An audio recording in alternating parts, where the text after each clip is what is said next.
Euclid विभाजन algorithm के ऊपर। तो ये क्या होता है, पूरा 1.1 जो है वो इसी के ऊपर बेस्ड है। तो सबसे पहले मैं आपको बता देता हूँ यूक्लिड विभाजन एल्गोरिथम। तो सबसे पहले देखिए एल्गोरिथम क्या होता है। एल्गोरिथम एक तरह से एक प्रोसेस होता है जो कि सुपरिभाषित विभिन्न चरणों से किसी समस्या को हल करने के लिए किया जाता है। इस जो प्रक्रिया होती है जिसमें विभिन्न चरण होते हैं, जैसे कि आप वैदिक विधि पढ़ते हैं, वैदिक विधि में आप किसी में भाग देते हैं, किसी में गुणा करते हैं, एकाधिकैन पूर्वैन द्वारा, ये सब जो होता है उनमें भी कुछ अलग अलग टाइप दे रखे होते हैं, मतलब चरण दे रखे होते हैं, ठीक है ना। तो वही होता है मेन। तो जो प्रथम चरण, द्वितीय चरण, तृतीय चरण, फिर ऐसे करके चौथे चरण में हमारा पूरा आंसर आ जाता है। तो ये जो 4 चरणों में जो ये प्रक्रिया होती है पूरी, इसको हम एल्गोरिथम बोलते हैं। अब हुआ विभाजन। विभाजन क्या होता है? विभाजन मतलब वही डिवीजन, भाग देने का। भाग तो आप चौथी क्लास 5वीं क्लास से देते हुए आ रहे हो, और भाग देने का वही विधि है जो हम बचपन में सीखे थे, ठीक है। और यूक्लिड वो है जिन्होंने इस विधि को विकसित किया, ठीक है। तो अब देखिए चैप्टर 1.1 में इसके बारे में क्या बताया गया है, सबसे पहले मैं इसके ऊपर बात कर लेता हूँ। यूक्लिड ने क्या किया? यूक्लिड ने, जैसे मैं आपको एग्जांपल देते हुए समझा रहा हूँ, मान लीजिए हम ऐसे भाग देते थे,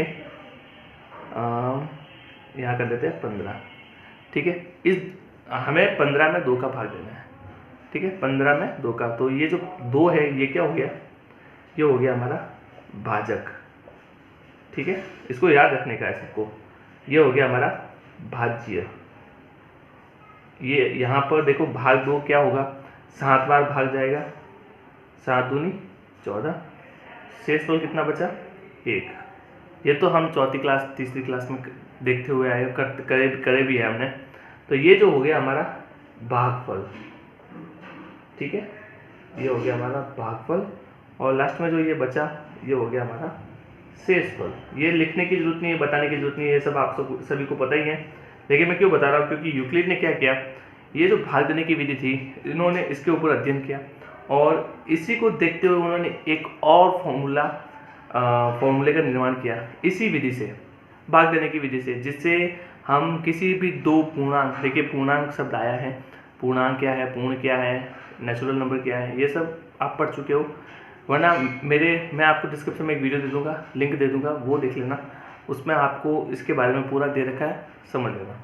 अब देखिए यूक्लिड ने क्या किया, जैसे कि ये जो भाजक, भाज्य, भागफल, शेषफल ये जो आए हैं, इनका भी एक फॉर्मूला बनाया, जिसे ही हम यूक्लिड विभाजन एल्गोरिथम या फिर परिमेय कहते हैं।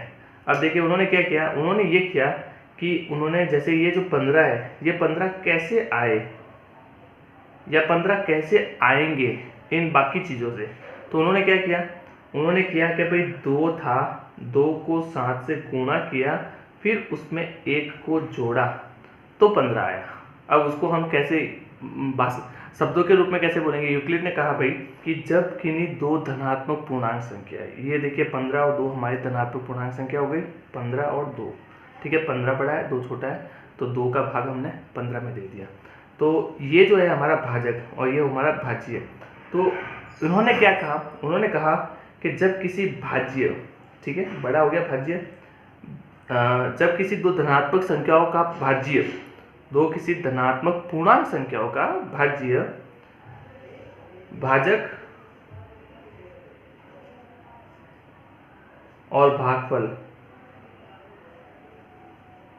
बीच में गुणे का निशान है तो का गुणनफल, भाज्य, भाजक तथा भागफल के गुणनफल तथा शेषफल के योग के बराबर होता है, ये उन्होंने कहा, ठीक है। और यही इनकी परिमेय है और यही एल्गोरिथम है, ठीक है। तो ये उन्होंने कहा कि भाई अब इसको ऐसे देखिए, तो भाज्य को हमने A मान लिया, ठीक है, भाजक को हमने B मान लिया, और भागफल को हमने Q मान लिया, और शेषफल को हमने R मान लिया। तो ये उनका मानक फॉर्मूला है और यही ये परिमेय है।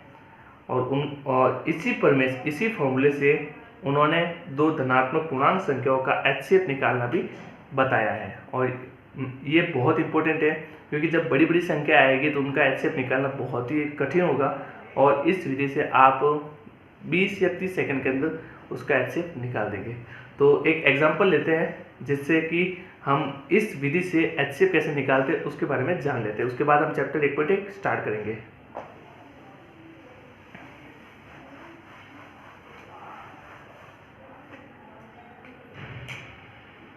तो देखिए पहले मैं एक बार वापस फॉर्मूला लिख देता हूँ, A equal to B into Q plus R. ये उनका फॉर्मूला है, यूक्लिड विभाजन फॉर्मूला है। अब क्या करना है, अब हम एक एग्जांपल लेते हैं। एग्जांपल हम देते हैं कि भाई 4 का भाग देते हैं हम, क्या करते हैं 16 में देते हैं, 16 में तो चला जाएगा, 18 में देते हैं, ठीक है ना। पूरा भाग नहीं जाए इसलिए हम थोड़ा अलग नंबर लेते हैं। 4 का भाग हम 18 में देते हैं तो क्या होगा, कितने बार जाएगा, 4 चौक 16, ये 16 हो गया, शेषफल कितना बचा 2। यहाँ तक तो हमारा हो गया। तो इसको फॉर्मूले से कैसे लिखेंगे, इसको हम फॉर्मूले से लिखेंगे कि 18 जो है वो 4 और 4 के ये 4 भाजक और भागफल के गुणनफल तथा शेषफल के योग के बराबर है। तो देखिए क्या इनके योग और गुणनफल से 18 आ रहे हैं, 4 चौक 16 प्लस 2 18 आ रहे हैं ना। तो ये तो हो गया हमारा समीकरण 1। अब क्या हुआ, उन्होंने बताया कि जो शेषफल बचा वो 0 होना चाहिए। जब तक कि 0 नहीं होगा तब तक आप, अब जो शेषफल बचा है, ये एक और बात ध्यान रखना, इस फॉर्मूले की सबसे इंपॉर्टेंट बात है जो मैं कहना भूल गया था कि जो शेषफल होता है, ये जो शेषफल होता है, शेषफल ये हमेशा 0 से छोटा, ठीक है, या फिर बराबर, और जो हमारा भाजक है, भाजक हमने माना b को, जो b है उससे हमेशा छोटा होगा, बराबर भी नहीं होगा, ठीक है ना। मान लो यहाँ पर शेषफल 4 आता तो 4 का भाग, ये भाग इसमें लग के ये 4 की जगह 5 आ जाता और शेषफल 0 होता है ना। तो शेषफल जो है वो भाजक से हमेशा छोटा होगा और 0 से बड़ा होगा, या फिर 0 हो सकता है, माइनस में कभी नहीं होगा। तो ये सबसे इंपॉर्टेंट है, इसको भी आप याद रखना। इसी फॉर्मूले में इन्होंने, इस फॉर्मूले के साथ साथ ये बात भी उन्होंने बताई थी, तो इसको भी ध्यान रखना है। तो अब क्या करना है हमें, अब देखिए 2 जो है वो 4 से छोटा है। अब ये जो भाजक था यहाँ पर भाज्य बन जाएगा, ठीक है। और फिर अब हम 2 का भाग 2 में देंगे, 4 में देंगे तो 2 बार जाएगा, 4 आएगा और शेषफल बचेगा 0, ठीक है। तो अब शेषफल 0 आया है, तो अब हम यहाँ क्या करेंगे वापस, अब क्या करना, देखो भाजक क्या हो गया हमारा, भाजक तो 2 हो गया, भाज्य हो गया 4 इक्वल टू यहाँ पर भाजक 2, भागफल 2 और शेषफल 0। तो ये जो बना फॉर्मूला, ठीक है ना, ये हमारा शेषफल 0 आ गया। तो बस आपको ऐसा लिखने का होता है, ठीक है, इसमें लिखना जरूरी है, ये ऐसे फॉर्मूले में मान रखना बहुत जरूरी है। तो ऐसा लिखना है। अब शेषफल 0 आ गया तो जो आपका भाजक होगा, इसको हम भाजक बोलते हैं, जो आपका भाजक होगा b, ये जो b है ना, ये जो आपका भाजक होगा, यहाँ पर 2 आपका भाजक है और ये जो 2 है वो भागफल है, ठीक है, जिसको हम q बोल रहे हैं। तो जब शेषफल 0 आता है तो आपका भाजक ही आपका HCF होता है।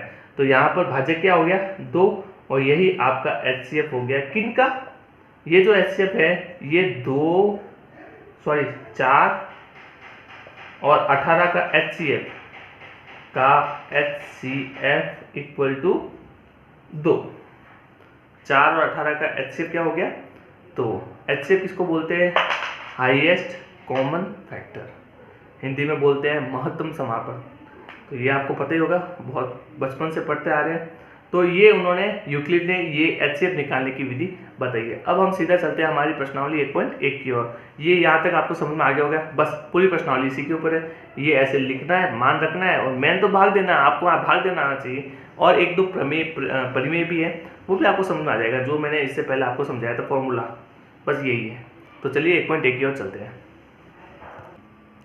तो पहला प्रश्न जो है हमारा है चैप्टर 1.1 का, वो है निम्नलिखित संख्याओं का HCF ज्ञात करने के लिए यूक्लिड विभाजन एल्गोरिथ्म का प्रयोग कीजिए। तो HCF तो निकालना है, लेकिन कैसे निकालना है ये दे रखा है आपको, यूक्लिड विभाजन एल्गोरिथ्म के द्वारा ही निकालना है। दूसरी जो भी विधि आपको आती है वो यूज नहीं करनी है, ठीक है। तो अभी जो मैंने बताया बस वही है, जो भाग दिया था हमने 2 और 18 में, 4 और 18 में, वही वैसे ही करना है। तो इसमें क्या करना है आपको, देखिए सबसे पहले आप 135 और 225, अब आप देखिए सबसे पहले बड़ा कौन है, आपको इतना तो पता ही है, देखते ही पता चल रहा है बड़ा कौन है, तो सब देखते ही पता चल गया भाई 225 जो है वो बड़ा है 135 से, तो ये बड़ा हो गया। तो जो बड़ा होगा वो हमारा क्या हो जाएगा, भाज्य। जो छोटा होगा वो हो जाएगा हमारा भाजक। ठीक है, ये आपको समझ में आ गया। अब आपको पता है क्या करना है, आपको फॉर्मूले से करना है, लेकिन अभी आपको सेंसफुल पता नहीं क्या है, तो आप क्या करेंगे, आप सबसे पहले भाग देंगे, भाग देते हैं। ठीक है, तो 135 का भाग हमने दे दिया 225 में। अब क्या 2 बार जाएगा, 3 बार जाएगा, क्या होगा, भाग देना आपको करते हैं। ठीक है, देखिए सबसे पहले 35 और 35 70 हो जाता है, तो 270 हो जाएगा, जो ज़्यादा हो जाएगा, तो आपको एक बार भाग जाएगा। ठीक है, तो एक बार भाग गया, 135 लिख दिया। अब कितना बचा, 0 हो गया, 12 में से 3 गए, पीछे बचे 9, ये हो गया 0। कितना बचा, 90। ठीक है, 0 हटा देते हैं, अभी लिखने की जरूरत नहीं, क्योंकि अभी इसका प्रयोग करना है। तो यहाँ तक हमें पता चल गया है, तो इससे हम वो फॉर्मूला बना देंगे। फॉर्मूला क्या था, फॉर्मूला था हमारा A = BQ, देखिए बीच में गुणा है, ठीक है ना, मैं शॉर्ट में लिख रहा हूँ BQ + R। तो अब आप इसको देखिए क्या, किसका क्या मान है, आप ये देखिए A का मान क्या होगा, आप ही बताइए। देखो A का मान हो गया हमारा, A क्या होता है, भाज्य। भाज्य कितना है, 225, तो A हो गया हमारा 225 बराबर B का मान हो गया 135। 135 कितनी बार गुना दिया, एक बार, क्योंकि भागफल कितना आया 1, और प्लस में शेषफल कितना आया 90। तो आप खुद देख लीजिए ना, 135 में जब आप 90 जोड़ो, पहले तो 1 का गुणा करोगे 1 से 35 आएगा, फिर इसमें 90 जोड़ोगे 225 आएगा। ठीक है, तो ये हो गया हमारा यहाँ तक कंप्लीट। अब उसके बाद क्या करना है, आपको यहाँ से फिर से भाग देने का है। अब ये हो गया आपका भाजक, और भाज्य क्या हो जाएगा, भाज्य हो जाएगा 135। क्यों देखिए, ये जो 90 है वो 135 से छोटा है, और मैंने ये बोला था आपको, इसमें मैंने आपको यहाँ पर क्या बताया था कि जो R होगा वो 0 से बड़ा होगा या बराबर होगा। ठीक है, और हमेशा B से छोटा होगा। ठीक है, B जिसकी तरफ मुंह खुला होता है वो बड़ा होता है, इसके B की तरफ मुंह खुला है तो B बड़ा है। ठीक है, ग्रेटर देन है, और ये जो यहाँ पर मुंह R के सामने खुला है तो R बड़ा है किससे, 0 से बड़ा होगा, और B से छोटा होगा। ठीक है, तो अभी हम क्या करेंगे, अब हम B को भाज्यक मानेंगे, और जो हमारा भाज्य था उसको हम, सॉरी हमारा जो भाजक पहले था उसको भाज्य मानेंगे 135। ठीक है, और कितनी बार जाएगा भाग, देखो 90 हुआ 180 हो जाएगा, तो हम एक बार ही जाएगा भाग, तो एक बार दे दे, 90 लिख दे, और शेषफल में कितना बचेगा, शेषफल देखते हैं कितना बचा, 5, तो 5 लिख दिया। अब 13 में से 9 गए, पीछे बचे 4, कितना बचा 45। अब ये 45, अब यहाँ आप लिखेंगे, अब देखो पूरा फॉर्मूला चेंज हो रहा है। ठीक है, मतलब फॉर्मूले का मान चेंज हो रहा है। अब सेकंड चरण में, चरण इसको चरण बोल सकते हैं, सेकंड चरण में क्या हो गया, अब जो हमारा भाजक था वो तो हो गया 90, और जो भाज्य है वो 135, तो यहाँ पर हम लिख देंगे 135 = फिर क्या लिखेंगे 90 × 1, भागफल 1 था 1, प्लस कितना आया शेषफल 45। ठीक है, अब 45 क्या है, 45 90 से छोटा है, और हमारा शेषफल 0 नहीं आया। जब तक शेषफल 0 नहीं आएगा तब तक हम B को हम, जिसको हम भाजक बोलते हैं, वो भाजक हमारा HCF नहीं बनेगा, तो हमें शेषफल 0 लाना है। कोई बात नहीं, एक और भाग दे देते हैं। अब जो शेषफल था वो हमारा भाजक बन गया, और जो भाजक था वो हमारा भाज्य बन गया। यहाँ पर इसको 90 कर देते हैं। ठीक है, और अब हम इसका भाग दे देते हैं, तो 45 दूआ 90 होता है, सबको पता है, 45 दूआ 90, 90, और फिर इसका हो गया 0, तो शेषफल 0 आ गया भाई। देखिए अब इसको यहाँ पर रख देते हैं, तो यहाँ पर क्या आता है, भाज्य कितना हो गया हमारा 90, उसके बाद भाजक कितना हो गया 45, और इंटू कितना हो गया भागफल 2। अब शेषफल कितना है, अब शेषफल 0 हो गया अपना, R 0 आ गया। तो देखिए जब भी R बराबर 0 आता है, ठीक है ना, तो उस टाइम क्या होता है, हमारा जो B होता है, जो भाजक होता है, वही हमारा HCF होता है, उन दो नंबर्स का जिनके बारे में हम कर रहे थे, भाग दे रहे थे पूरा। ठीक है, और यही यूक्लिड विभाजन एल्गोरिथम है। तो अभी देखिए क्या हुआ, अब देखो इस फॉर्मूले से हुआ क्या, इस फॉर्मूले से हुआ ये R 0 आ गया, तो जो B होगा, जो B मतलब भाजक, जो भाजक होगा, यहाँ पर हमारा B का मान 45 है, 135 नहीं है। अब जो 45 है वो हमारा HCF हो जाएगा। तो हम इसको कैसे लिखेंगे कि भाई 135 दिख रहा है आपको? नहीं दिख रहा है कि भाई 135 जो और 225 का जो HCF है, HCF जो है वो हो गया 45, हाईएस्ट कॉमन फैक्टर 45 हो गया। ठीक है, 35 नहीं 45 हो गया। तो आपको पहला प्रश्न समझ में आया? बहुत आसान है, कुछ भी नहीं करना आपको, बस भाग देना है। भाग तो देना आता ही है और एक फॉर्मूले में इनका मान रखना है, तो आपको आराम से समझ में आ गया होगा। दूसरा प्रश्न करते हैं, आपको इससे भी अच्छा ज़्यादा समझ में आ जाएगा। चलिए दूसरा प्रश्न है हमारा, सेम प्रश्न तो वही है। तो प्रश्न में यही है कि यूक्लिड विभाजन एल्गोरिथम के प्रयोग से HCF ज्ञात करना है। कौन सी दो धनात्मक पूर्णांक संख्या, वो धनात्मक पूर्णांक संख्या आपके सामने दे रखी है, 196, 196 और 38,220। ठीक है, तो अब हम क्या करेंगे, वैसे ही क्या करना है, सबसे पहले आप एक वाला फॉर्मूला लिख दो।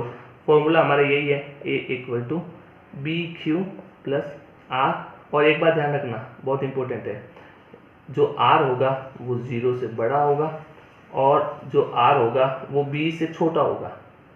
ये बात ध्यान रखना, ये अपना फॉर्मूला है, इसको याद रखना है। 1.1 आपकी कंप्लीट हो जाएगी इसको याद रखने से। मान रखना आना चाहिए, A क्या है, B क्या है, Q क्या है, R क्या है। एक बार मेरे साथ आप बोलना, A का मान क्या हो गया, A हो गया हमारा भाज्य, B हो गया हमारा भाजक, Q हो गया हमारा शेष भागफल और R हो गया हमारा शेषफल। ठीक है, बस यही है। अब देखिए, सबसे पहले मैं संख्या लिख देता हूँ, 196 और 38,220। अब देखिए इसमें बड़ा कौन है, देखते ही पता चल रहा है भाई ये तो 38,000 है, तो ये बड़ा हो गया। अब देखिए ये बड़ा हो गया तो ये क्या बन जाएगा, ये बन जाएगा हमारा भाज्य, मतलब कि A, और ये बन जाएगा हमारा भाजक, मतलब कि B। तो अब हम फॉर्मूले के हिसाब से भी कर सकते हैं, भाग देके भी कर सकते हैं। भाग से करना पड़ेगा तभी तो शेषफल निकलेगा, तो भाग दे देते हैं भाई। भाग यहाँ हम कर देते हैं। भाग के लिए देखो क्या करते हैं, पहले 38,220 को लिख देते हैं, फिर यहाँ पर हम 196 का भाग दे देते हैं। तो अब भाग दीजिए भाई, कितनी बार भाग जाएगा, देखिए एक बार 382 है, 2 बार दे देते हैं, जाता है तो देख 2 बार तो साइड जाएगा, क्योंकि अगर मैं 196 को 200 मान लूँ, 4 प्लस करके 200 मान लूँ, तो 200 और 200 400 हो जाएंगे। ठीक है ना, और हमने 4 बढ़ाया तो 4 दूनी 8 घटाना भी पड़ेगा, तो 392 होगा, 196 का डबल। लेकिन यहाँ पर 382 है, तो हम 2 नहीं कर सकते हैं। ठीक है, तो एक बार ही भाग जाएगा, क्यों, क्योंकि कम पड़ रही है संख्या। आप देखना एक बार देते हैं, जब माइनस करेंगे तो आपको पता चल जाएगा। तो 196 आपको समझ में नहीं आएगा ना, मैंने 200 कैसे किया, देखो 196 है, ठीक है ना, मान लेते 196 नहीं है तो 200 है, ठीक है ना। अब आप उसका 2 गुना कर रहे हो, तो 200 का भी 2 गुना कर दो ना, आसान है। अब इसका 2 गुना करोगे तो एक बार आपको गुना करना पड़ेगा, इसका 2 गुना तो आपको पता चल गया 400 होता है। अब इन दोनों में फ़र्क कितना है, इन दोनों में 4 का फ़र्क है, और 2 का गुना करे हो तो 4 दूनी 8 हो जाएगा, ठीक है ना। 8 का फ़र्क होना चाहिए, तो 200 में 400 में 8 का माइनस करोगे तो क्या होगा, 392, तो इसका गुना हो गया 392। और ऐसे करो तो 6 दूनी 12, 2 हंसी लगो 1, और 8 2 9 18, फिर 19 9, फिर 1 2 1 2 और 1 3, ऐसे करोगे तो टाइम लगेगा, ऐसे कर लो शॉर्टकट। ठीक है, तो ये अपना पता चल गया आपको, एक बार भाग गया और 196 लिख दिया। अब माइनस करने का है, माइनस कर लो, 12 में से 6 गए, पीछे बचे 6, 7 में से 9 जाते नहीं है, 17 में से 9 गए, 17 में से 9 गए, पीछे बचे 8, ठीक है। और अब यहाँ पर बच गया 2 में से 1 गया, पीछे बचा 1। अब देखिए 186 है, तो पहले ही मैंने कहा था कि 2 बार नहीं जाएगा, क्योंकि ये संख्या इससे छोटी होती है, जो शेषफल होता है वो हमेशा भागफल से छोटा होता है। अब देखिए क्या करना है, अभी आपका ये 2 बचा है, इस 2 को यहाँ पर लगा देते हैं, ठीक है। अब आपको इसमें भाग देने का है, अभी हमारा भाग पूरा खत्म नहीं हुआ है, ठीक है ना, क्योंकि संख्या बड़ी है इसलिए भाग देते रहना है। तो अभी क्या हुआ, 196 का हम 1862 में भाग दे देंगे, कितनी बार जाएगा, देखिए अगर 10 बार देते हैं, एक बार 10 बार दे दो, देखो शॉर्टकट बता रहा हूँ मैं आपको, संख्या देखने से पता चलना चाहिए कि कितना गुना होगा, कितनी बार गुना करना पड़ेगा। तो देखो मान लीजिए 196 है, मैं इसको 10 से गुना करता हूँ तो क्या होगा, 1960 होगा, और 1960 और 1862 इसमें थोड़ा सा ही फर्क है, देखने से पता चल रहा है कि भाई कुछ 48 का फर्क है, ठीक ना, देख रहा है, देखने से पता चल रहा है 48 का ही हो रहा है ना, हाँ लगभग 38 या 48 का फर्क हो रहा है, ठीक है। तो 38 का फर्क हो रहा है, तो देखते ही पता चल गया ना। तो अब क्या करना है, आपको पता चल गया कि भाई ये 10 बार तो नहीं जाएगा, 9 बार जरूर जाएगा, तो आपको 9 बार ही करना है, कुछ नहीं, 9 से गुणा कर दो, 9 से गुणा कर दो, ठीक है। 6 9 54 का 4 हासिल लगा 5, ठीक है।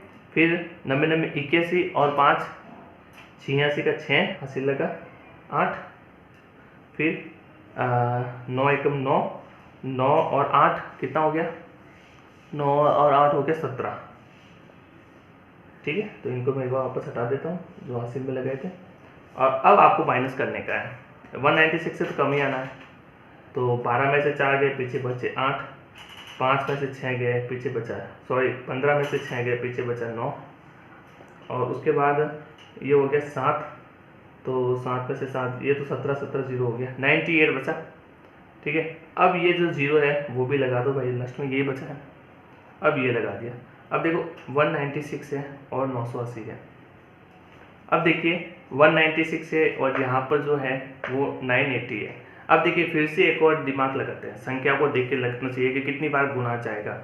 अब देखिए मैंने बोला था 196 है, 196 को आप 200 मान लो, एक बार 196 मानो ही मत, 196 मानो ही मत, आप तो समझो ये 200 था। अब ये क्या संख्या है, ये 1000 के आसपास की है, ये 200 के आसपास की है, ठीक है। फर्क कितना है, इसमें 4 का फर्क है और इसमें 20 का फर्क है, ठीक है। एक बार मैं अगर 200 का 5 गुना करूँगा तो क्या आएगा, 1000 आएगा। तो अगर 196 को अगर 5 से गुणा करूँ तो 980 तो आएगा, 980 तो आएगा, और क्या आएगा। तो देखने से पता चल रहा है ना कि भाई भाग पूरा पूरा जा रहा है। कितनी बार जा रहा है, 5 बार जा रहा है। 196 को हम 5 से गुना करेंगे तो 980 आ ही जाएंगे आपके। देखिए आप देख करके देख लीजिए, 5 6 30 का 0 हासिल लगा 3, 5 9 45, 48 का 8 हासिल लगा 4, 5 और 4 9 आ गया। और ऐसे देखिए तो इसमें दोनों का फर्क कितना है, 4 का, और गुणा किसका करें, 5 का, तो 4 इंटू 5 कितना हो गया, 20। तो इन दोनों में 20 का फर्क होना चाहिए। जब 200 इंटू 5 1000 हो रहा है तो 1000 से 20 कम क्या होगा, 980, तो 980 आ गया। ये मतलब कंपटीशन लेवल के लिए होता है, संख्याओं को देख के पता चल जाता है कि भाई कितने का गुणा करना है। आपको क्या 196 का पहाड़ा तो याद है नहीं ना, और फिर आप पहले 5 का गुणा करोगे, 4 का गुणा करोगे, 3 का, 7 का, 8 का, किन का गुणा करके देखोगे कि किसके नज़दीक है 980। तो देखने से ही पता चलना चाहिए कि भाई कौन सा नज़दीक नंबर हो सकता है। तो अभी आपका शेषफल जो है वो 0 आ गया।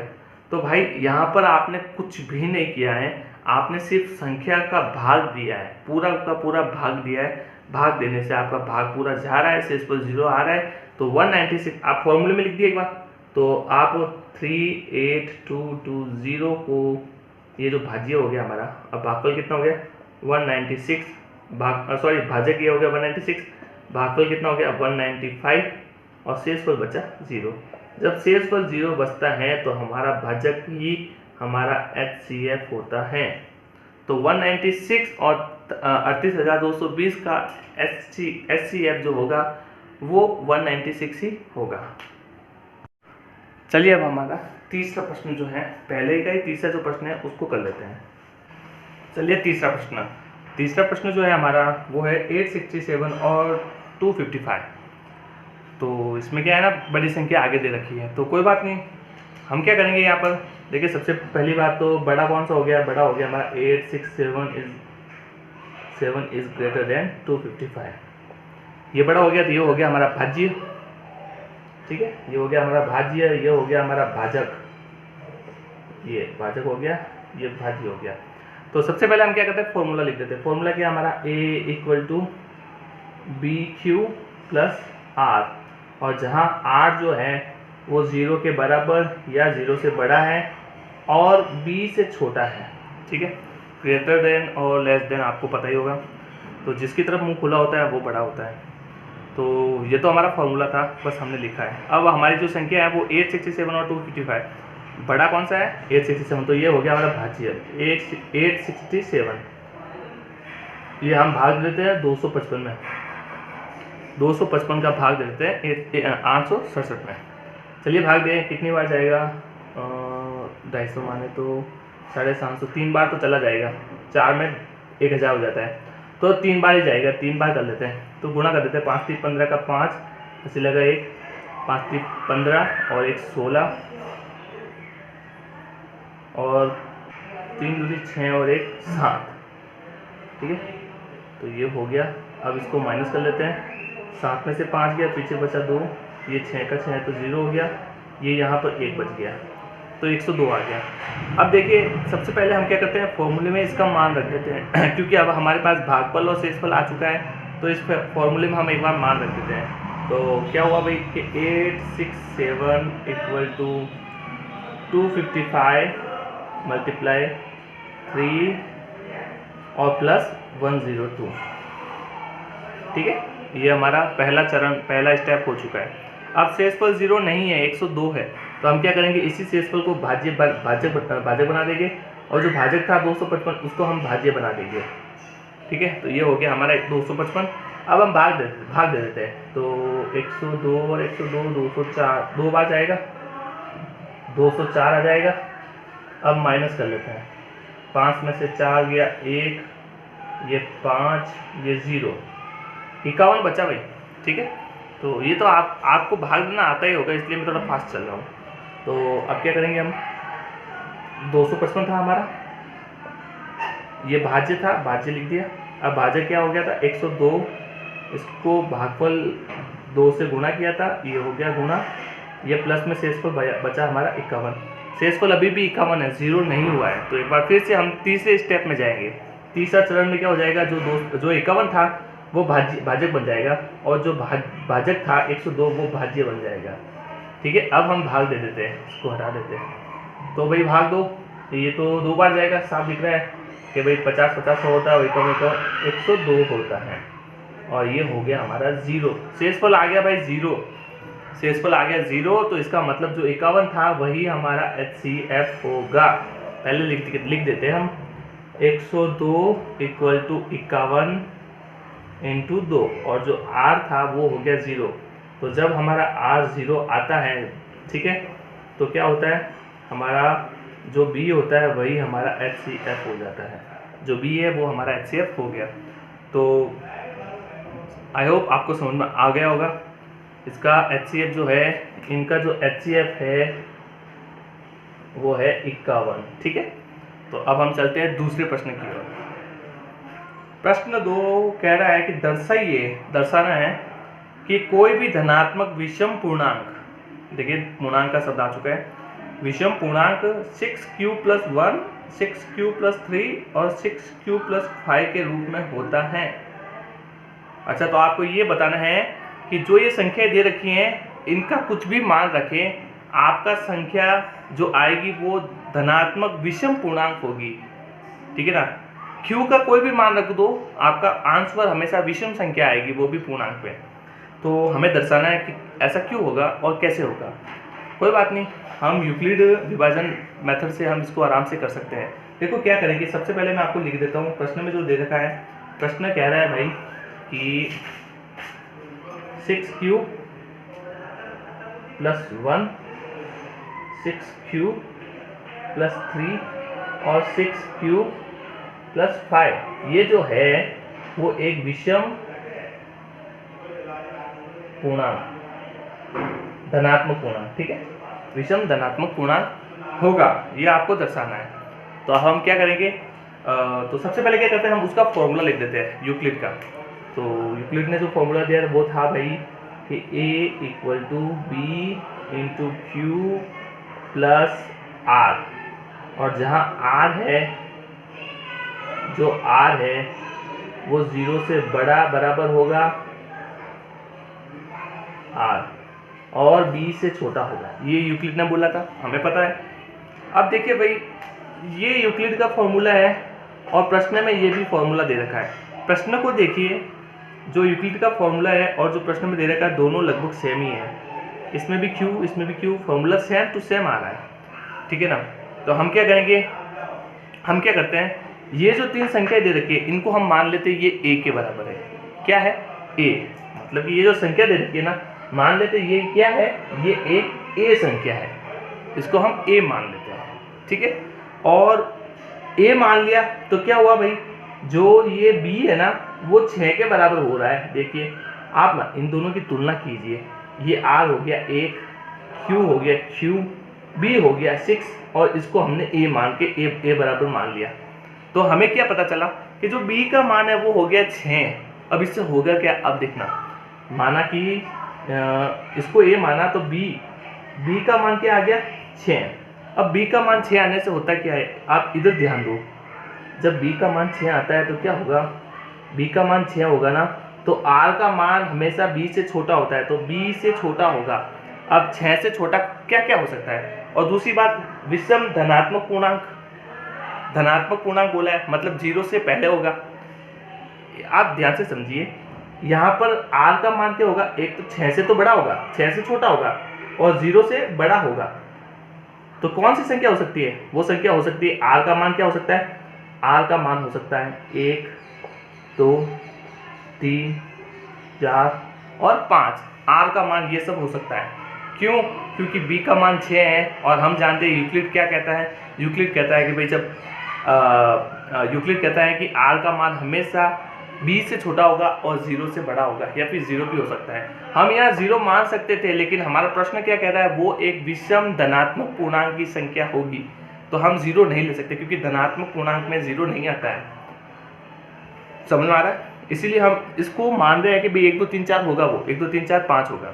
तो अब हम क्या करते हैं, एक बार मान रख देते हैं और कुछ नहीं करेंगे, हम मान रखेंगे और ये सिद्ध हो जाएगा कि भाई ये जो संख्या है तीनों वो विषम ही होगी। क्यों, क्योंकि देख लेते हैं अब हम क्या करते हैं, एक बार मान रख देते हैं, कहते हैं r का मान रख देते हैं इस फॉर्मूले में, ये a था इक्वल टू b का मान हमने 6 रख दिया, q को ऐसे ही q रखते हैं और प्लस r का मान हम रख देते हैं 1। उसके बाद a का मान हम मान लेते हैं, यहाँ पर 6 था, यहाँ पर q था और यहाँ पर हम मान लेते हैं 2।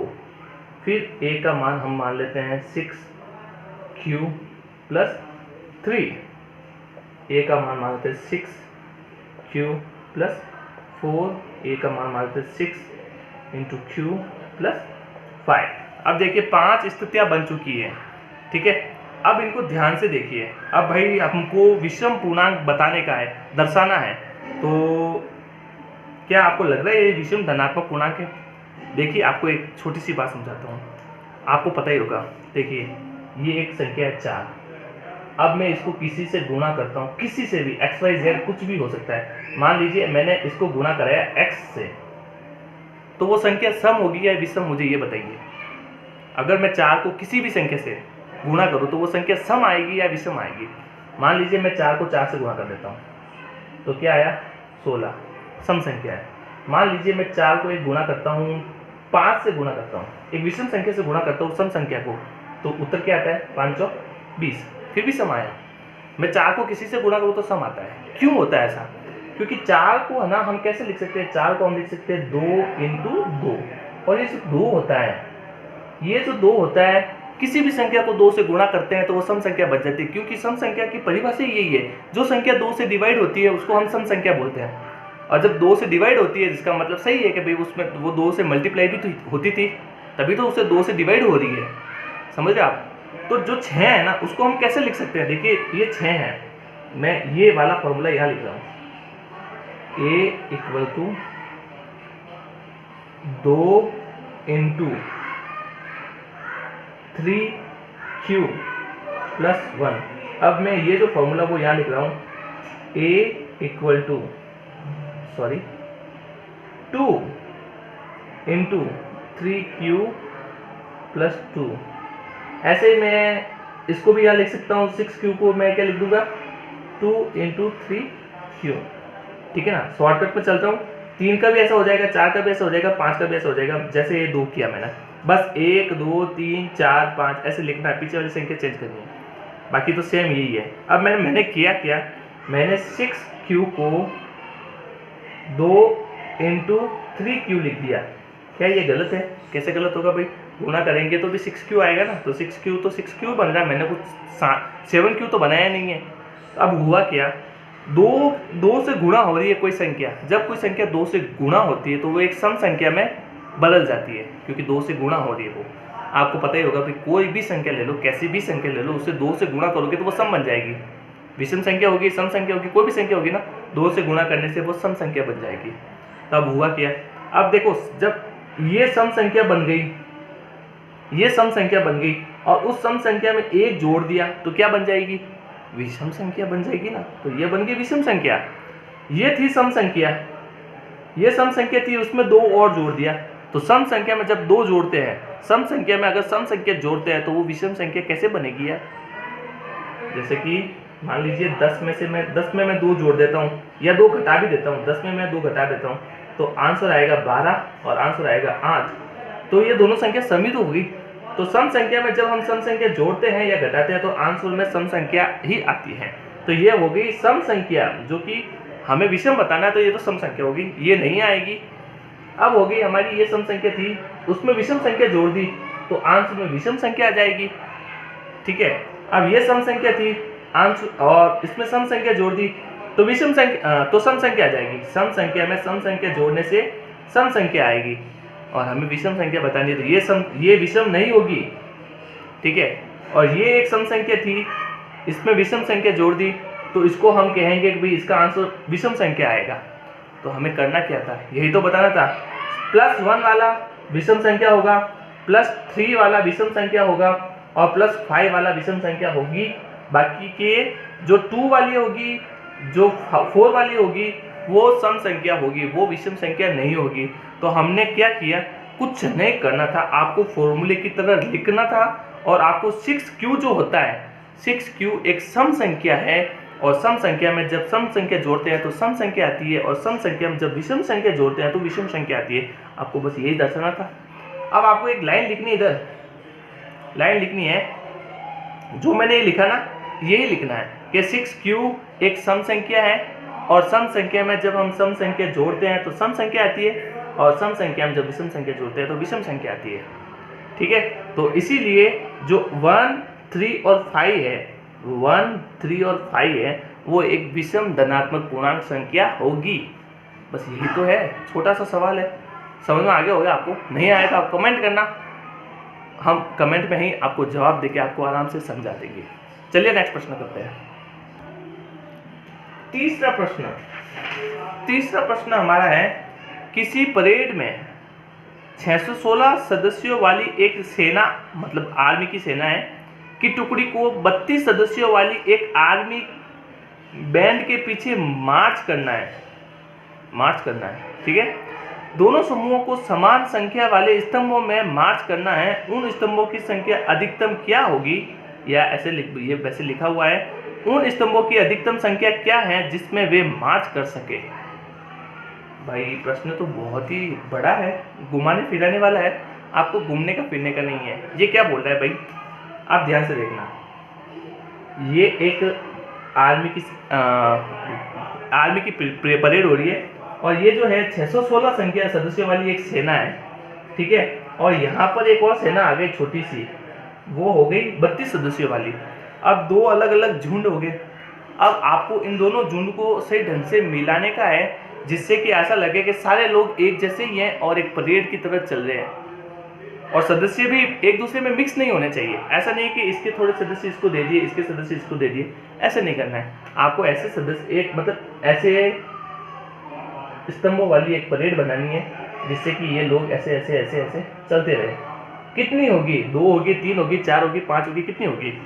तो कुल मिला के प्रश्नों को अगर सही तरीके से समझे ना तो आपको इन दोनों संख्याओं का HCF ज्ञात करना है। अधिकतम बोला ना, अधिकतम स्तंभों वाली संख्या, तो आपको HCF ज्ञात करना है। ठीक है ना, HCF होगा ना तो जो HCF आएगा हमारा, उतनी संख्या के लोगों को आगे खड़ा कर देंगे और उनके पीछे पीछे पीछे वो लोग खड़े कर देंगे। फिर जो 32 सदस्यों वाली जो आर्मी की सेना होगी ना, वो भी उतनी ही स्तंभों में खड़ी हो जाएगी और पीछे पीछे जुड़ जाएगी।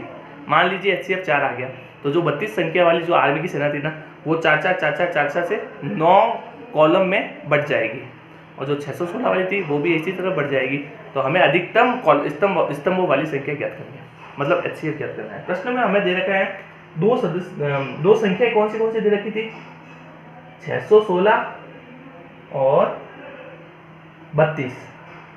ये 2 अलग अलग झुंड दे रखे हैं। मतलब हम इसको ना शब्दों के रूप में समझे नहीं, हम तो इसको पहले प्रश्न की तरह समझ लेते हैं कि भाई 616 और 32 का HCF ज्ञात करो यूक्लिड विभाजन विधि द्वारा। ये हमारा प्रश्न बन गया। तो हम ऐसा ही कर देते हैं। तो अब हम क्या करते हैं, वही फॉर्मूला हमें पता है, फॉर्मूला था हमारा A equal to BQ plus R, और जहाँ R जो है वो 0 से बड़ा या इक्वल हो सकता है या फिर B से तो छोटा होगा ही। ठीक है, ये हमारा फॉर्मूला हो गया। तो अब हम क्या करते हैं, हम भाग दे देते हैं 616 में 32 का भाग दे देते हैं। तो भाई ये बड़ी संख्या होगी 616, इसका भाग दे देते हैं 32 से। तो भाग दे दे भाई। तो पहले क्या करते हैं, एक बार ही जाएगा, ये आ जाएगा 32, अब 11 में से दोगे 9, और ये 29 आ जाएगा, आप देख लिए माइनस कर लीजिए। ठीक है, तो अभी जो संख्या देखो भाग पूरा नहीं गया है, ये ऐसा मत करना ये शेषफल हो गया फिर आप इसको ऐसे करके यहाँ 32 उतार दो, ऐसे कर दो, करना मत भाई, क्योंकि अभी हमारा भाग पूरा गया ही नहीं है, शेषफल कैसे आ जाएगा। अभी तो जो पीछे वाला 6 है वो बचा है हमारा, ठीक है ना। तो ये 6 अब यहाँ लग जाएगा, अभी तो भाग देना है ना, भाग दे दे। तो 320 296 10 बार करे तो 320 हो जाएगा, 10 बार करे तो हम 9 बार ही करते हैं। ठीक है, 9 बार कर ले तो 9 दूनी 18, हासिल का 1, और 9 27 और 1 28। ठीक है, तो ये 288। 16 में से 8 गए, पीछे बचे 8, क्योंकि 8 और 8 16 होता है। फिर ये 8 हो गया, ये 0, ये तो 0 हो गए, ये बचा कितना 8। अब देखो शेषफल बचा 8, तो अब हम इसको यहाँ पर उतार देते हैं। तो ये तो हो गया हमारा 616 इक्वल टू 32 इंटू 19 प्लस 8, ये हमारा हो गया। शेषफल 0 नहीं आया है तो द्वितीय चरण में चलते हैं। द्वितीय चरण क्या है, जो हमारा जो शेषफल था वो भाजक बन जाएगा, जो भाजक था वो हमारा भाज्य बन जाएगा, और भाग दे देते हैं। 8 का भाग 32 में 4 बार जाएगा, 8 चौक 32, और ये पूरा का पूरा चला गया, शेषफल आ गया 0।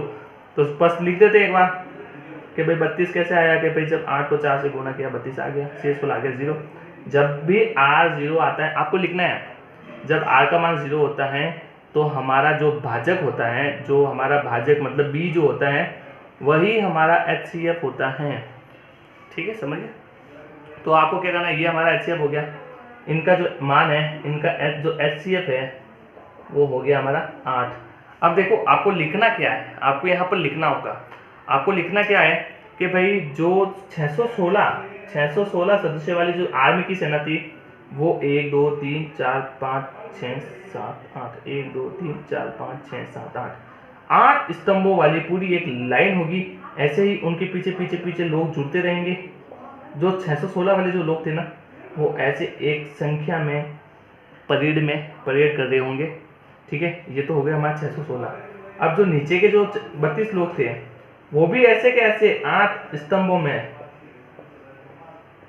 1 2 3 4 5 6 7 और 1 8 इन्हीं के पीछे पीछे लाइन में चलते रहेंगे।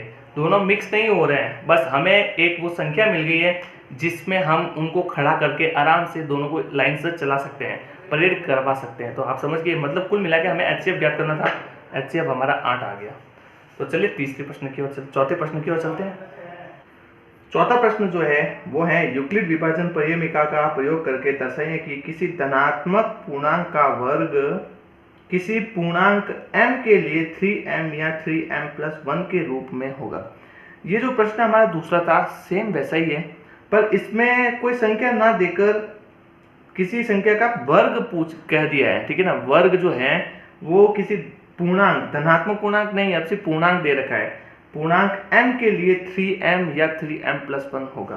तो सबसे पहले मैं प्रश्न जो हमें दे रखा है, थोड़ा सा जो संकेत दे रखा है वो हम कर देते हैं कि प्रश्न कह रहा है कि किसी भी संख्या का हम जब वर्ग करेंगे तो वो जो वर्ग है वो 3m या फिर 3m+1 के रूप में होगा। संख्या का स्क्वायर जो है वो इसके रूप में होगा। तो सबसे पहले भाई क्या करना है, दूसरा प्रश्न क्या है वैसे ही सेम टू सेम, पहले हम सूत्र लिख देते हैं। सूत्र हमारा A = BQ + R, और जहाँ R जो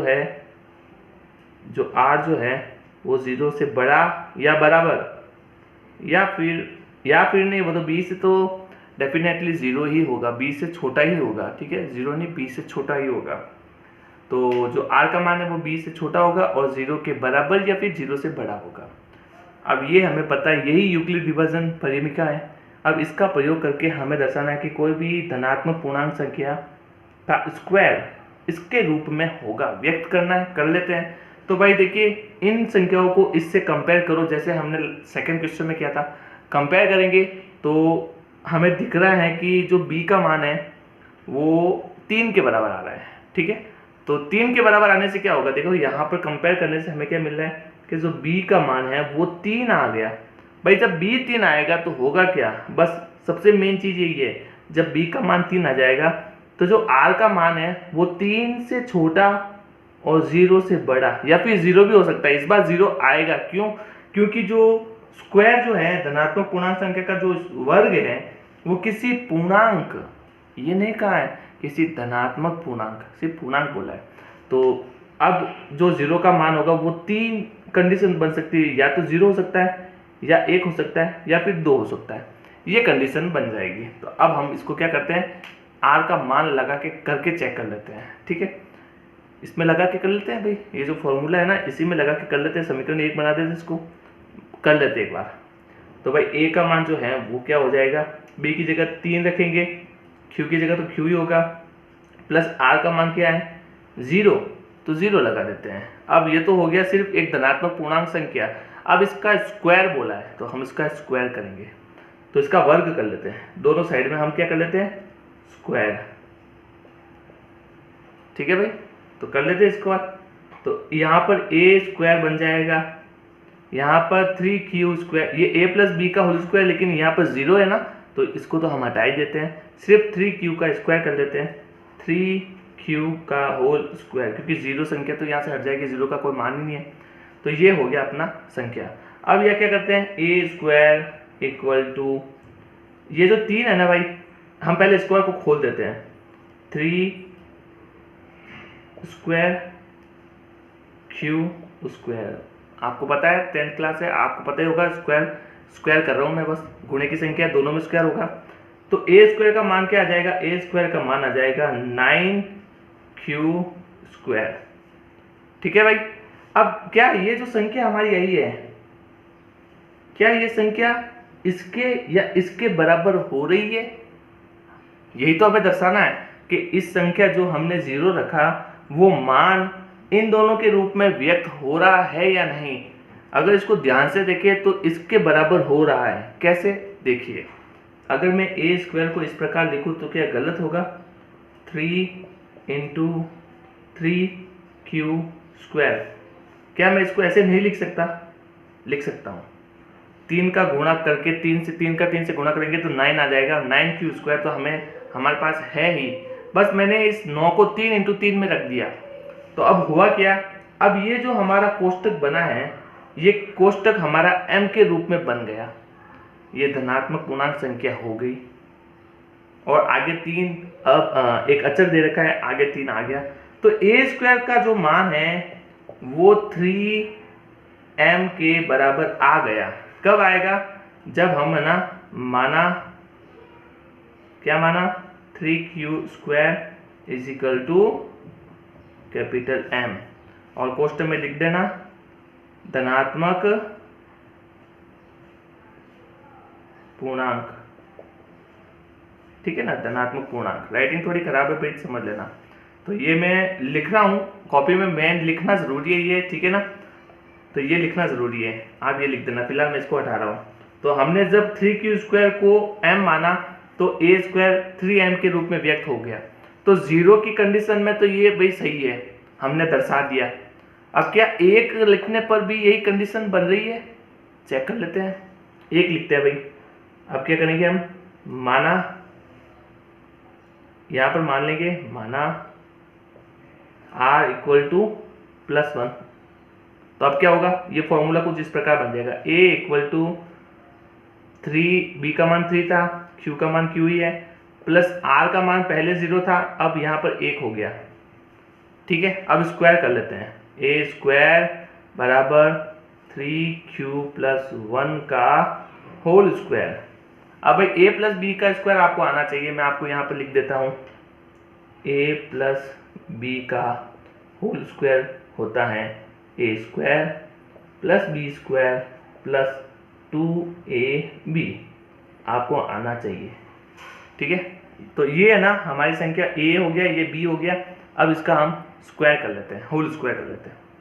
तो a स्क्वायर क्या आएगा, a स्क्वायर हो जाएगा 3q का होल स्क्वायर प्लस 1 का whole square plus 2 into 3q into 1, ये 2ab a square plus B square plus 2ab a square plus B square plus 2ab। मैंने कुछ नहीं किया, बस स्क्वायर को खोला है। ठीक है ना, फॉर्मूला लगा के खोल दिया है। अब क्या हुआ, अब इसको सरल करते हैं। a स्क्वायर क्या होगा, a स्क्वायर हो जाएगा भाई कि ये तो 3 स्क्वायर q था, इसको मैंने अभी किया था कि 9q स्क्वायर आया था, तो 9q स्क्वायर प्लस a का स्क्वायर a की होता है प्लस 2 इंटू 3q इंटू 1, तो पहले 2 को 3 से गुणा कर लेते हैं, तो कितना आ जाएगा 6q, और 1 का गुणा करेंगे तो वही संख्या होगी, तो इसका मान हो जाएगा 6q। अब क्या करते हैं, देखो भाई समीकरण है द्विघात समीकरण में आपको पता ही है कि पहले जो चर संख्या होती है वो आगे हो जाती है, अचर संख्या पीछे हो जाती है, तो हम ऐसे ही उसको सही रूप में लिख देते हैं। तो ये हो गया a स्क्वायर बराबर 9q square plus 6q plus 1। इसको मैंने आगे लिखा है, इसको पीछे लिखा और कुछ नहीं किया है, कोई चिन्ह चेंज नहीं किया है, कोई जोड़ बाकी नहीं किए, सिर्फ संख्या को आगे पीछे लिखा है और जो चिन्ह थे उन्हीं के साथ लिखा है। अब भाई देखिए, ध्यान से देखिए, क्या ये संख्या, अब इससे आगे तो कुछ हो नहीं सकता, क्या ये संख्या इसके रूप में या इसके रूप में व्यक्त हो रही है? फिलहाल तो देखने से लगता है भाई नहीं हो रही। तो क्या इसमें कुछ हेरफेर ऐसी करे कि ये इसके रूप में बन जाए? चलो ट्राई करते हैं। हम क्या करते हैं, a स्क्वायर इक्वल टू, हम क्या करते हैं इसमें, हम इसमें 3 कॉमन ले लेते हैं भाई, इसमें 3 कॉमन ले लेते हैं। चलो 3 कॉमन ले लिया, तो क्या बचेगा, ये 3 इंटू 3 था, इसका एक 3 बाहर आ गया, तो अंदर सिर्फ 3 बचेगा, और ये q स्क्वायर ऐसे के ऐसे क्या रहेगा, प्लस ये 6 कैसे लिखते हैं, 6 लिखते हैं 2 इंटू 3। अब जो 3 था वो तो हमने बाहर ले लिया, तो पीछे बचा सिर्फ 2। ठीक है ना, 2 इंटू 3 था, 3 तो बाहर चला गया, सिर्फ 2 ही बचा, तो ये 2 मैंने ऐसे कैसे लिख दिया, और जो q था वो भी बच गया, वो भी ऐसे कैसे लिख दिया मैंने, ये q है। ये कोष्टक खत्म, यहाँ पर 3 नहीं है इसलिए 3 कॉमन नहीं आएगा, कोष्टक इतना ही बनेगा। इस कोष्टक को अगर आप खोलोगे तो क्या आएगा, 3 को अंदर गुणा करोगे दोनों तरफ, तो 3q स्क्वायर प्लस 3 दूनी 6q, तो यही तो आएगा। अब आगे जो प्लस 1 बचा वो 1 हो गया। अब भाई ये जो फॉर्मूला, ये जो समीकरण बना है, ये समीकरण आपका इसके रूप में व्यक्त हो रहा है। आप ध्यान से देखिए, हो रहा है कैसे होगा, माना 3q स्क्वायर प्लस 2q। देखो ये संख्या एक धनात्मक पूर्णांक है, ये संख्या आपका, आप q का मान कुछ भी रखो एक धनात्मक पूर्णांक आएगा, 100% धनात्मक पूर्णांक आएगा। तो जब धनात्मक पूर्णांक आ चुका है तो इसको हम m लिख सकते हैं ना, क्योंकि हमें पता है कि कैपिटल M एक, वैसे प्रश्न में स्मॉल m दे रखा है, आप स्मॉल m लिखो, कैपिटल M कुछ भी, कोई प्रॉब्लम नहीं है, हम हमारी मर्जी से ही लिख रहे हैं तो कोई प्रॉब्लम नहीं है। m तो m ही है, m का मान एक धनात्मक पूर्णांक है, तो वही हम मान रहे हैं, धनात्मक पूर्णांक ही मान रहे, कोई और नहीं मान रहे। तो m हमारा हो गया धनात्मक पूर्णांक, और ये जो 3q स्क्वायर प्लस 2q है ये भी एक धनात्मक पूर्णांक है, तो इसको हमने m मान लिया। तो m मानने से हुआ क्या, ये जो a स्क्वायर है वो 3m प्लस 1 के रूप में व्यक्त हो गया, और यही तो दर्शाना था और हमने दर्शा दिया। लेकिन क्या r का मान 2 रखे तो ये आएगा, देख लेते हैं आता है कि नहीं आता है। माना r इज इक्वल टू 2, तो क्या हो जाएगा formula, a equal to 3q plus 2, यही होगा। r का मान 2 रख दिया, दिख तो रहा है ना आपको, हाँ ठीक है, सब दिख रहा है। अब क्या करना है, होल स्क्वायर करना है, क्योंकि हमें पता है कि भाई प्रश्न में यही कहा कि m जो एक धनात्मक पूर्णांक संख्या है इसका स्क्वायर 3m और 3m प्लस 1 के रूप में होगा, तो हम इसका स्क्वायर कर देते हैं, होल स्क्वायर कर लेते हैं, मतलब वर्ग कर लेते हैं। तो 3q प्लस 2 का होल स्क्वायर। ठीक है, तो इसका क्या वैसा का वैसा इसी में करना है। यहाँ पर 1 था, यहाँ पर 2 है, तो करके देख लेते हैं भाई। 3q स्क्वायर, 3q का होल स्क्वायर कर लेते हैं, प्लस 2 का whole square plus 2 into 3q into 2। ठीक है भाई, कुछ नहीं किया मैंने, इसका होल स्क्वायर को इसको खोल के फॉर्मूले की तरह खोल दिया है, और जो मान थे हमने वो मान रख दिए। A square plus B square plus 2ab, A square plus 2 B square plus 2ab। ठीक है ना, कुछ नहीं किया, बस होल स्क्वायर को खोला है। अब भाई क्या करना है, जो गुणा हो रहे हैं उनको गुणा कर लेते हैं, जो जुड़ रहे हैं उनको जोड़ लेते हैं, जो भी है कर लेते हैं। सरल करना बोलते हैं उसको, सरल कर लेते हैं, सरल इक्वेशन बना देते हैं। तो 3q स्क्वायर क्या होता है पता है, हम आगे भी कर चुके हैं। इसका हो जाएगा 9q स्क्वायर प्लस 2 का स्क्वायर होता है 4 प्लस 2 इंटू 3 इंटू 2। तो पहले 2 को 2 से गुणा कर देते हैं, 2 दूनी 4 और 4 3 12 और फिर q बचा, वो q ऐसे कैसे हमने लिख दिया। तो ये हो गया हमारा सरल इक्वेशन। अब देखिए क्या होता है, क्या इससे आगे, इसको आगे लिख देते हैं, इसको पीछे लिख देते हैं। जैसे यहाँ पर हमने किया था, A square is equal to 9q square plus 12q plus 4। ठीक है, अब इससे आगे कुछ नहीं होगा। क्या ये इक्वेशन इसके रूप में या इसके रूप में व्यक्त हो रही है? देखने से तो लग रहा है भाई नहीं होगी। क्यों? क्योंकि यहाँ पर तो +1 आ रहा है, यहाँ पर +4 आ रहा है, तो कैसे होगा? तो भाई हम थोड़ा सा दिमाग लगाते हैं। ये 9 है, ये 12 है और ये 4 है। 4 का भाग 3 का भाग 9 में जाता ही है। 3 हमें बाहर निकालना है, ये तो चलो बाहर निकल जाएगा, ये भी बाहर निकल जाएगा, पर ये 4 कैसे हटेगा? यहाँ पर तो 3 चाहिए था हमें, ये तो 4 है। तो क्या 4 को 3 में बदल सकते हैं? अरे बदल सकते हैं यार। 4 को 3 में कैसे बदलोगे? आप कुछ नहीं, 3 में 1 जोड़ दो, 4 हो जाएगा। 4 को 3 + 1 लिख दो, 3 में बदल तो दिया ना। 3 के रूप में व्यक्त करना है 4 को, तो हम 3 + 1 लिख देते हैं। मैं कुछ नहीं कर रहा हूँ, इस 4 को मैं 3 + 1 लिख रहा हूँ। क्या गलत है क्या? ये प्लस का प्लस आ गया, ये 12q का 12q आ गया, ये बराबर में 9q स्क्वायर था, ये 9q स्क्वायर लिख दिया और ये a स्क्वायर लिख दिया। मैंने कुछ नहीं किया, इस 4 को मैंने ऐसे टुकड़ों में काट दिया। 2 + 2 भी लिख सकते हो, 1 + 3 भी लिख सकते हो, या फिर 5 - 1 भी लिख सकते हो, कैसे भी लिख सकते हो। लेकिन मेरे को फिलहाल 3 की ज़रूरत है, क्योंकि कॉमन लेने में बहुत फ़ायदा होगा 3 का, इसलिए मैंने इसको 3 के रूप में लिख दिया।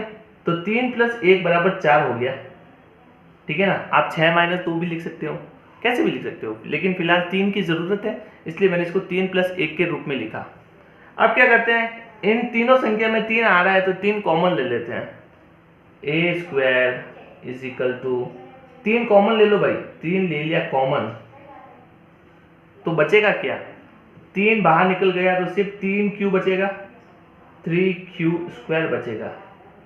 ठीक है ना, 3q स्क्वायर। अब यहाँ पर क्या बचेगा?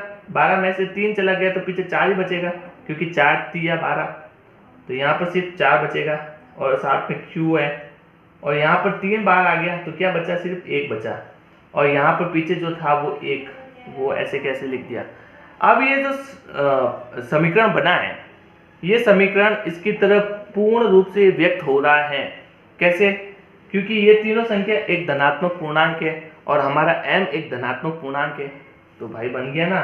तो क्या कहेंगे? 3q square plus 4q plus 1 is equal to m, एक धनात्मक पूर्णांक है। लिख देना यहाँ पर धनात्मक पूर्णांक संख्या है, धनात्मक पूर्णांक संख्या। ठीक है ना, ये m के बराबर हो गया, तो इसकी जगह हम m लिख देते हैं। तो a स्क्वायर जो है वो 3m + 1, ये 1 इसका यहाँ आ गया, इसके रूप में व्यक्त हो गया। और यही प्रश्न था, किसी धनात्मक पूर्णांक संख्या का स्क्वायर जो है वो 3m और 3m + 1 के रूप में व्यक्त करना है, सिद्ध करना है। और हमने सिद्ध कर लिया, दर्शा दिया कि हाँ भाई जो स्क्वायर होगा तो धनात्मक पूर्णांक का वो इन्हीं रूप में व्यक्त होगा, और हमने यही किया। तो आई होप आपको चौथा प्रश्न आराम से समझ आ गया होगा। नहीं आए तो कमेंट करना। चलिए 5वें प्रश्न की ओर चलते हैं। प्रश्न 5 कह रहा है यूक्लिड विभाजन प्रमेय का प्रयोग करके दर्शाइए कि किसी धनात्मक पूर्णांक का घन 9m 9m+1 या 9m+8 के रूप में होता है। प्रश्न 5 जो है वो पूरा का पूरा प्रश्न 4 की तरह है, बस इसमें जो धनात्मक पूर्णांक संख्या है उसका घन करना है, क्यूब करना है, और जो वो क्यूब है वो 9m या 9m+1 या 9m+8 के रूप में होगा, ऐसा प्रश्न बोल रहा है और हमें ऐसा दर्शाना है। कैसे दर्शाएंगे? पहले हम क्या करते हैं, यूक्लिड विभाजन एल्गोरिथम कहें या फिर प्रमेय का कहें, उनका जो फॉर्मूला है यूक्लिड का, वो फॉर्मूला हम लिख देते हैं a = bq + r। और ये बात ध्यान रखना हमेशा, जो r है वो b से तो बड़ा होगा और b से छोटा होगा और 0 से बड़ा होगा, b से छोटा, r जो है वो b से छोटा होगा और 0 से बड़ा होगा। ठीक है, ये हमेशा ध्यान रखना। तो अभी क्या करना भाई, प्रश्न कह रहा है कि किसी भी धनात्मक पूर्णांक संख्या, तो हम क्या मान लेते हैं a, ये जो a है वो एक धनात्मक पूर्णांक संख्या है। ठीक है, और जो b है वो इस प्रश्न में देखिए आप 9m दे रखा है, तो जब b को हम 9m रखेंगे तो r का मान कितना आएगा, 0 से लगाकर 8 तक, 0 1 2 3 4 5 6 7 8, ये 9 संभावनाएं बन सकती हैं यदि b का मान 9 हो तो।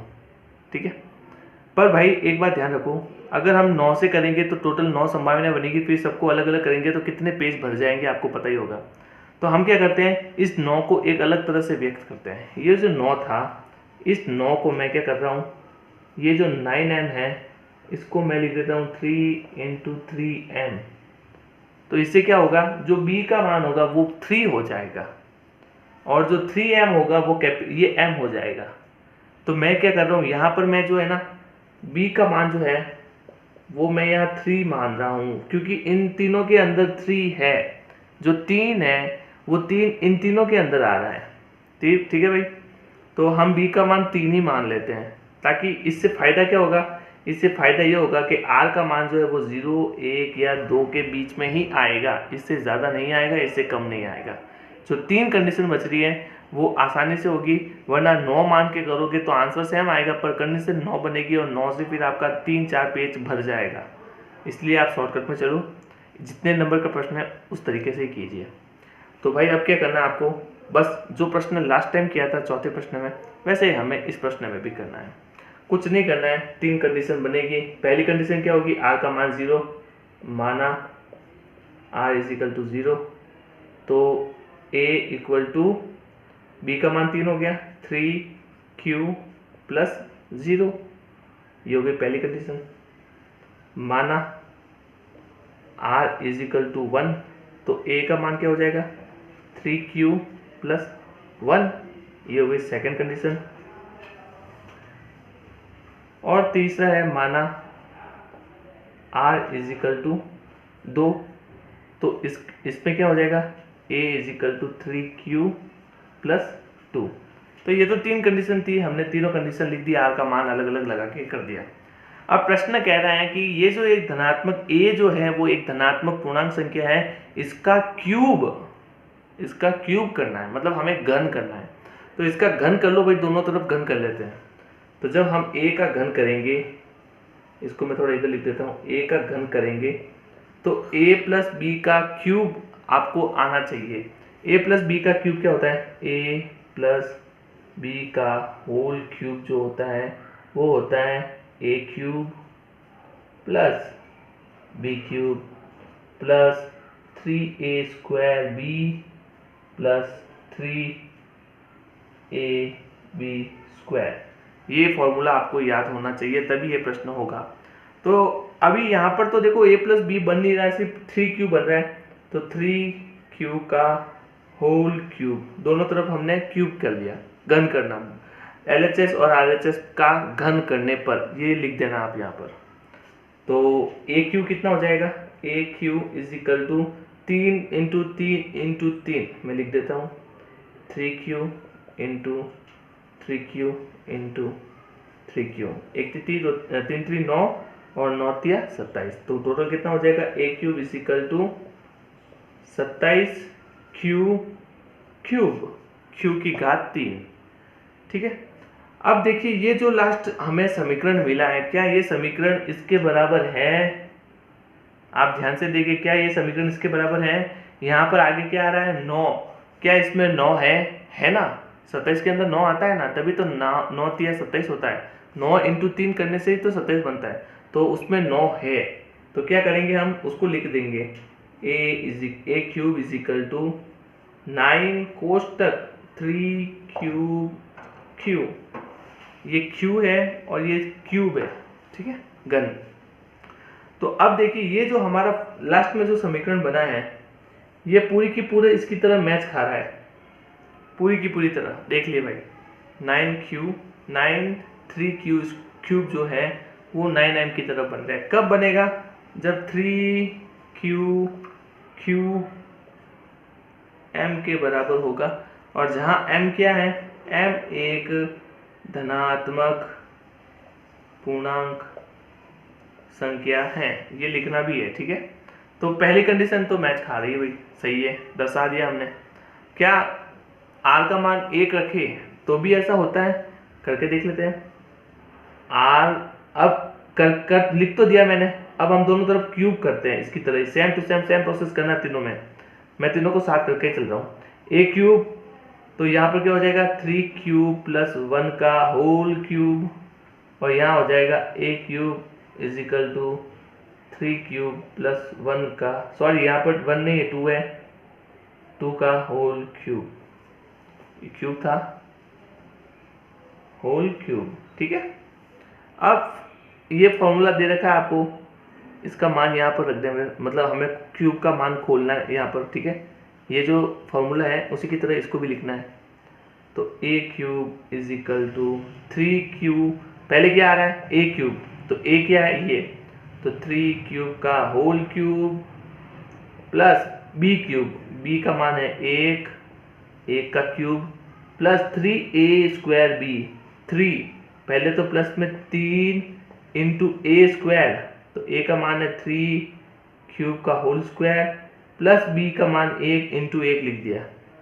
ठीक है, plus 3ab square plus 3 into a का मान है 3 क्यूब प्लस b का मान है a स्क्वायर, b स्क्वायर लिखा हुआ है ना, तो उसका मान 1 है, तो 1 स्क्वायर मैंने लिख दिया। अब ऐसा कैसे, इसी में पहले इसको सरल कर देते हैं। तो a cube is equal to, ये गुणा कराओ तो क्या आता है 27 क्यूब प्लस 1 का क्यूब होता है 1 प्लस 3 इंटू 3 क्यू स्क्वायर, पहले ये स्क्वायर हो जाएगा, ये हो जाएगा 9 क्यू स्क्वायर, फिर 9 क्यू स्क्वायर इस 3 से गुणा होगा तो 27 क्यू स्क्वायर और इंटू 1 तो वैसा ही रहेगा, तो इसका मान क्या आ जाएगा, इसका मान हो जाएगा 27 क्यूब स्क्वायर प्लस 3 इंटू 3 6, और ये 1 का स्क्वायर 1 होता है, और 1 को किसी से गुणा करो वही संख्या आती है, तो 3 तिया 9, सॉरी 3 दूनी 6 नहीं होगा, 3 तिया 9 होगा, तो 9 क्यूब। ठीक है, ये हो गया 9 क्यूब, और 1 स्क्वायर किया तो 1 ही आया, फिर इसको गुणा किया तो भी 9 क्यूब ही आया, 9 क्यूब। अभी क्या करते हैं, इसको ना सरल समीकरण बना देते हैं। जो त्रिघात है उसको आगे, द्विघात को उसके पीछे, फिर एक घात को आगे उसके पीछे, फिर अचर को सबसे लास्ट में। तो ऐसे लिखने से क्या होगा, a cube is equal to 27 cube plus 27 cube square plus 9 cube plus 1, ये लिख दिया, फिर लास्ट में 1 लिख दिया। अब भाई क्या ये समीकरण इससे आगे सरल होगा? नहीं होगा। और क्या ये समीकरण इसके बराबर आ रहा है? अगर ध्यान से देखो तो आ रहा है। कैसे? इसमें क्या आ रहा है 9, इसमें क्या आ रहा है 9, इसमें क्या आ रहा है 9, और हमारे भी m के आगे 9 आ रहा है, तो क्या हम 9 कॉमन ले सकते हैं? ले सकते हैं। ए क्यूब इजिकल टू 9 कॉमन ले लो तो पीछे क्या बचेगा, इसमें 9 चला गया तो सिर्फ 3 क्यूब बचेगा, प्लस इसमें 9 गया तो सिर्फ 3 क्यूब स्क्वायर बचेगा, प्लस इसमें से 9 चला गया तो सिर्फ और सिर्फ क्यूब बचेगा, और प्लस में ए के पास 9 नहीं था तो इसको अलग रख दिया, नियात बाहर कर दिया उसको, और यहाँ पर सिर्फ 1 कर दिया। अब ये जो संख्या है वो m के बराबर हो रही है, तो आप लिख दो 3m cube plus 2 cube square plus cube is equal to m, क्योंकि m एक धनात्मक पूर्णांक संख्या है। दिख रहा है ना आपको? नहीं दिख रहा है शायद, अभी दिख रहा होगा, हाँ। तो ये m के बराबर होगी। अब ऐसा कैसा इधर भी करना है, यहाँ पर क्या करना है, a क्यूब, r का मान 2 मान रहा हूँ, ठीक है ना, इज इक्वल टू क्यूब का मान खोल दो भाई, 3 क्यूब, a का होल क्यूब प्लस b का whole cube plus 3a square b plus 3a b square, ठीक है।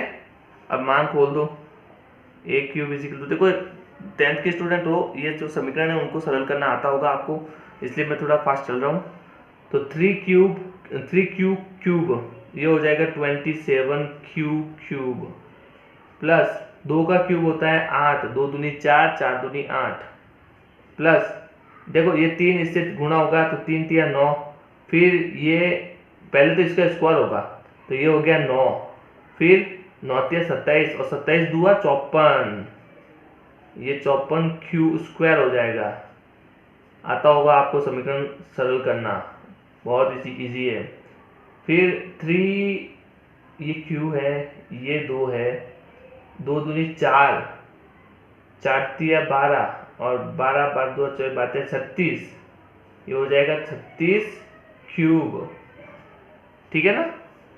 अब कोई बचा नहीं बचा, तो अब है ना इसको सरल शब्दों में लिखते, सरल समीकरण बना देते। A cube is equal to 27 cube plus 54 cube square plus 36 cube plus 8। अब ये फॉर्मूला क्या इसकी तरफ बन रहा है, पीछे 8 भी आ रहा है, आगे 9 आ रहा है, पर इनमें 9 नहीं है, तो 9 इनमें देखो क्या छुपा है, हाँ है। कैसे, A cube is equal to 9 common ले लो भाई, 9 कॉमन ले लो तो क्या बचेगा 3 क्यूब प्लस, अब इसमें हमने 9 ले लिया कॉमन तो क्या बचेगा 6, क्योंकि 6 9 54, तो 6 क्यूब स्क्वायर प्लस 4 9 36, तो 4 क्यूब प्लस 8 अलग है, उसके साथ 9 नहीं है तो उसको मैंने अलग रखा, ब्रैकेट के बाहर रखा। तो अब ये जो संख्या है वो m के बराबर है भाई, क्योंकि धनात्मक पूर्णांक संख्या है। तो 3 cube square plus 6 cube square, sorry 3 cube, ये क्यूब है, ठीक है ना, और ये स्क्वायर है, और plus 4 cube is equal to small m, और m एक धनात्मक पूर्णांक संख्या है। अतः किसी भी धनात्मक पूर्णांक संख्या का घन 9m प्लस 1 9m प्लस 8 के रूप में व्यक्त कर सकते हैं। ये लास्ट में ये लाइन लिख देना, बस यही प्रूव करना था। तो गाइज आई होप आपको पहली प्रश्नावली चैप्टर 1.1 आपको पूरा समझ में आया होगा, नहीं आया तो आप कमेंट करना, हम आपको वापस कमेंट में समझा देंगे, वरना अच्छा वीडियो, इससे भी अच्छा वीडियो बनाने की कोशिश करेंगे। वीडियो अच्छा लगे तो लाइक करना, चैनल सब्सक्राइब करना, और कमेंट में अगर सब समझ में आ गया तो कमेंट भी ज़रूर करना, कैसा लगा आपको वीडियो बताना ज़रूर। Thank you.